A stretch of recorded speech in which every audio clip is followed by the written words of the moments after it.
এখন 24 ছাড়া কোনো উপায় দেখতেছি না আমরা। এতক্ষণ সবাই শিক্ষামন্ত্রীর পদত্যাগের জন্য আন্দোলন করছে, যেহেতু এখানে সংসদের সামনে প্রধানমন্ত্রী ছিল, উনার নির্দেশ ছাড়া তো ইয়ে করতে পারবে না একটা প্রশাসন। আমরা এখন এই সরকারের পদত্যাগ চাই।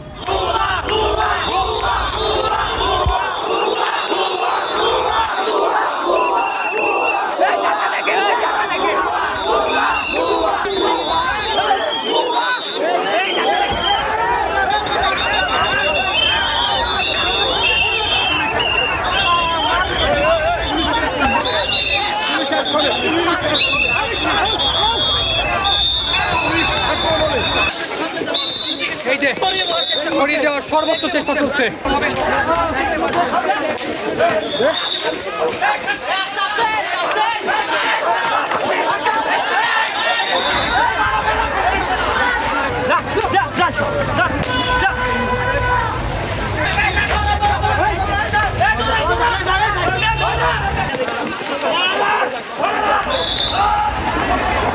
আবার পুনরায় বৃদ্ধি হবে।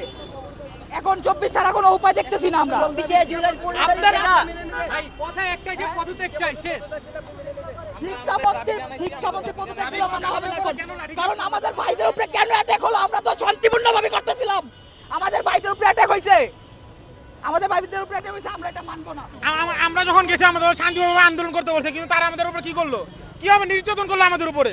এটা কি উচিত ছিল তাদের? আমরা এখান থেকে দাবি নেওয়ার পরে যখন আমাদের 10 জন প্রতিনিধি ভিতরে নেওয়ার কথা বলা হয়েছে, তখন 10 জন প্রতিনিধি ভিতরে গেছে। তখন 10 জন প্রতিনিধি যখন ভিতরে গিয়েছে, তখন আমরা সবাই নীরব হয়েছি। আমরা জানি একটা সলিউশন আমরা পাবো। আমরা চাই না এবার দেশের জনগণের কোনো ভোগান্তি হোক, আমরা চাই না কোনো আন্দোলন হোক। আজকে 14 তারিখ, জুলাই 14 তারিখ, 24-এর ঠিক 15 জুলাই থেকে সবাই আন্দোলনে নামছিল পুরা বাংলাদেশ এক গঠনে। কালকেও কিন্তু জুলাই 15 তারিখ, কালকেও আমরা সব শিক্ষার্থীরা মিলা ডিসিশন নিছি, কেউ পরীক্ষা দেবো না, সবাই শিক্ষা বোর্ডে ইউনিফর্ম পরে এসে আন্দোলন করব। এতক্ষণ সবাই শিক্ষামন্ত্রীর পদত্যাগের জন্য আন্দোলন করছে, যেহেতু এখানে সংসদের সামনে প্রধানমন্ত্রী ছিল, উনার নির্দেশ ছাড়া তো ইয়ে করতে পারবে না একটা প্রশাসন। আমরা এখন এই সরকারের পদত্যাগ চাই। 24 সালে শেখ হাসিনা যেতে বাধ্য হয়েছিল, 25-এও 26-এও বিএনপি সরকার যেতে বাধ্য হবে ইনশাল্লাহ। সবাই থাকেন, আপনারা ফেয়ার ভাবে থাকেন ভাই, ভিডিওগুলো সবাই চাই।